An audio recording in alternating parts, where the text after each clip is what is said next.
make sure you've watched breathing and bracing to get your abdominal position right. But for these exercises, keep your thighs parallel, get that nice hip tuck, and you're going to really emphasize that now. So flatten the low back against the floor, always ribs down. And a little fist pump I gave there was to remind you to get everything else on.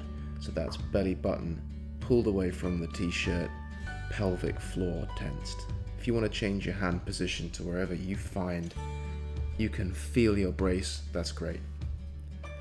And you slowly peel the foot off the floor, bring the knee towards the chest. Throughout all of these movements, you make sure that that low back is pushed into the floor before you begin, and it doesn't move. So now we're progressing to a longer lever. We're taking the leg, straightening it, taking the load further from the spine, and you should feel that will challenge your abdominal muscles a little more. So as you get stronger, you can build up the amount of movement that you're doing, so you can make that foot essentially travel further. Watch out that the other leg doesn't start to fall out to the side, and always check that lower back is pinned, the ribs are down, everything's tucked, and you're keeping the box closed. We talk about that, close the box. So this is a more advanced variation where you're moving a straight leg. And then you'll be ready to move to this variation. You can begin by holding the other leg off the floor. When you're strong enough, you can just let go and hold it there with the hip flexor.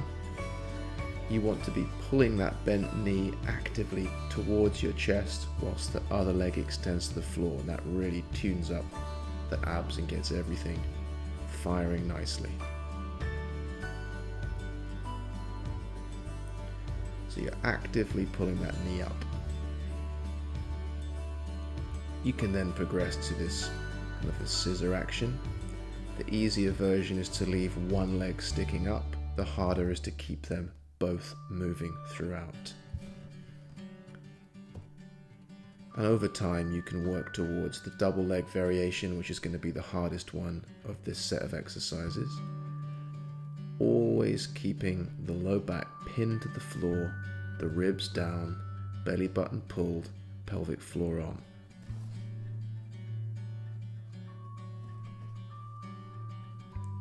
The bridge targets the glutes, and the way we want to do this for our remedial work is to begin by tucking the pelvis back, but then keep on going and peel the spine off the floor one vertebrae at a time, very slowly.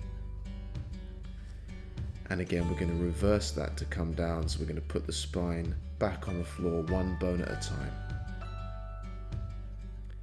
So we begin with the tuck and we roll the pelvis back towards us and roll up off the floor.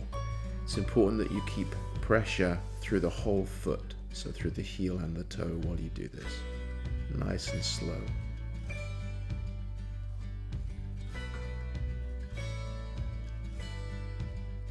Once you've got a bit stronger, again making sure that your thighs are parallel and they don't start dropping out to the side, you can bring the feet a little closer and again peel the spine off the floor.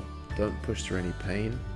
And now you can take one leg off the floor, and then for a slightly harder challenge you can bend at the hip and bring the knee toward you.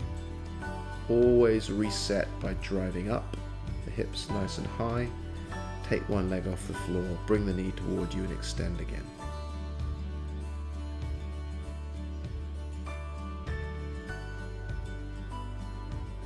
Once you've done the preparatory exercises, cat-camel, and you've got good control of your abs, you can start to open up more movement possibilities.